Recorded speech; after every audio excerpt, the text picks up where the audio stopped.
Ok? Estou. Ok. Bom, pessoal, muitíssimo boa noite, bom dia para o outro lado do mundo, enfim, uma noite muito especial para todos nós, continuando aí o nosso segundo programa do Selma na Mente, que começou semana passada, na quarta-feira passada, e hoje a gente dá continuidade, como eu disse para vocês, é uma conversa informal. Depois, se vocês tiverem perguntas, eu vou adorar poder falar sobre o que quer que vocês precisem, queiram, gostariam de conversar sobre assuntos diversos ligados à psicanálise, à história, à sociologia, à filosofia, enfim, dúvidas que a gente eventualmente tem e que a gente possa resolver junto ou que a gente possa discutir os assuntos juntos. Muito bem, hoje eu gostaria muito de falar para vocês o que significa fazer psicanálise. Eu achei um trecho muito bonito, uma coisa bastante importante do papel do terapeuta e do paciente num processo psicanalítico. É num livro chamado Novos Paradigmas em Psicoterapia, do Luiz Carlos Osório, da Casa do Psicólogo, né? Caso vocês se interessem. E esse livro é bastante interessante porque o que significa novos paradigmas em psicoterapia? Primeiro a gente tem que levar em consideração que a psicanálise, que é do que nós estamos tratando aqui, né? A nossa escola é uma escola de psicanálise, a DEEP, a gente lida, né, com esse ferramental, que é um ferramental que está baseado justamente na transferência, no fenômeno, no mecanismo de transferência, no fenômeno, a gente leva em consideração toda a metapsicologia, a existência de um aparelho psíquico, a existência de um inconsciente, e existindo o inconsciente, um aparelho psíquico, existindo o sistema pulsional, existindo enfim, um mecanismo de repressão, existindo o fenômeno do recalque, a gente tem aí toda a estruturação dessa ferramenta toda que é a psicanálise, né? Então, a psicanálise está baseada em tudo isso. E essa metodologia, esse ferramental, é um ferramental muito precioso. Por quê? Porque com ele a gente vai para o consultório, né? Quando a gente vai buscar terapia, a gente vai buscar construir novos caminhos. Por quê? Porque os caminhos que a gente está trilhando, eventualmente, estão nos trazendo desconfortos. Os desconfortos que a gente, inclusive, sente, conhece, pelo que a gente percebe de sintoma. O sintoma, portanto, ele é fruto, esse desconforto, o sintoma, ele é fruto de uma coisa que também é a base da psicanálise, que é o conflito psíquico. De onde vem o conflito psíquico? O conflito vem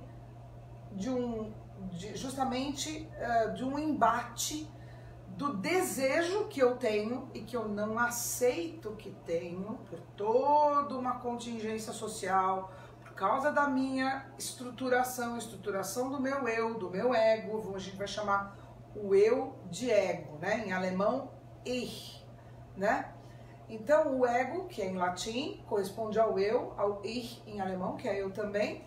Então a estruturação desse eu, que tem a ver com tudo que eu aprendi, com a minha educação, com o que eu aprendi de certo e errado, como é que eu me organizei, com o que eu me identifiquei, o que eu introjetei de valores, vai fazer com que eu aceite ou não aceite os meus desejos. Só que eu tenho os meus desejos, não tenho o que fazer, né? Então, na medida que eu tenho os desejos e eles se chocam, né, com a norma, se chocam com aquilo que eu introjetei como valores, esse conflito vai levar aos sintomas, né? Tô falando grosso modo, uma hora a gente vai falar de cada uma dessas pecinhas. A gente vai falar do ego, a gente vai falar da censura, que é o superego, a gente vai apresentar todo o aparelho psíquico, o id dentro do aparelho psíquico, a gente vai apresentar tudo isso.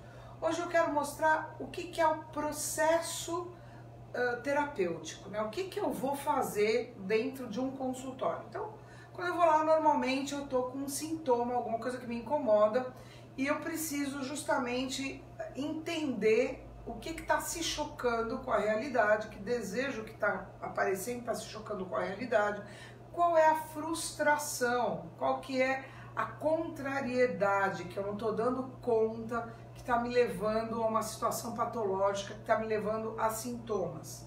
Muito bem. E nesse livro, Novos Paradigmas em Psicoterapia, esse autor, o Luiz Carlos Osório, ele fala uma coisa muito interessante quando ele começa a apresentação, né, do que trata esse livro. Então ele vai falando de como é que foi se desdobrando o processo de psicoterapêutico ao longo da história, e ele termina assim essa consideração. E last but not least, quer dizer, por fim, mas não menos importante, procura-se enfatizar ao longo deste texto, desse livro, que a técnica psicoterápica é e sempre será um meio, um instrumento, uma ferramenta operativa e não um fim em si mesma. Por trás da técnica está quem a emprega, com sua postura ética, sua bagagem de conhecimentos, suas qualidades e defeitos, inclinações ou idiosincrasias, mas, sobretudo, deve estar sua indispensável vocação para a arte de cuidar, que referencia qualquer método psicoterápico. E, para exercer essa vocação, é mister que se apreenda a conversar, no sentido etimológico do termo, conversare. Ou seja, que não só o paciente possa experimentar mudanças com o processo psicoterápico, mas também seu terapeuta. Por que eu estou falando isso? Primeiro, porque se você tem vontade de ir buscar uma terapia, vá buscar um terapeuta que seja verdadeiro consigo mesmo, que perceba que há uma integração entre ele, terapeuta, e o paciente. Então, esse cuidado é um cuidado que a gente pede que alguém que busca terapia vá buscar integridade nesse sentido do terapeuta, dele se enfrentar, dele ser capaz de se enfrentar. Uma segunda coisa muito importante diz respeito a nós, a DIP, nessa escola de psicanálise. É nesse aspecto que nós temos todo um cuidado, toda uma seriedade no sentido de formar os psicanalistas dessa escola. Por isso que a gente tem o tripé clássico de formação psicanalítica. Qual que é o tripé clássico? A formação técnica, teórica, né? Então a gente tem todas as aulas, desde a formação de ego, daqui a pouco eu mostro para vocês esse currículo.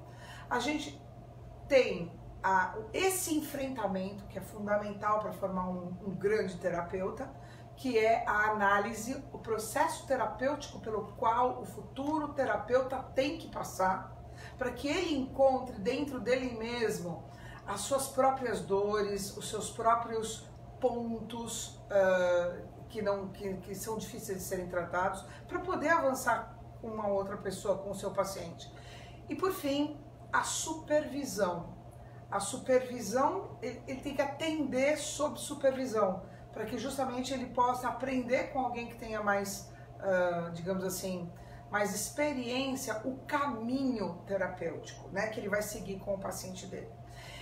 E nesse aspecto, e buscando esse instrumental, né, de a gente tomar posse do desejo da gente, criar novos caminhos, superar situações patológicas, a DIP tem a formação de psicanalistas. Eu queria convidar todos para uma apresentação do curso da nova turma em outubro, que começa dia 25 de outubro, as turmas de quinta-feira, né, aqui. E aqui o presencial vai ser aqui na rua Leopoldo Couto de Magalhães Júnior, número 146, 10º andar.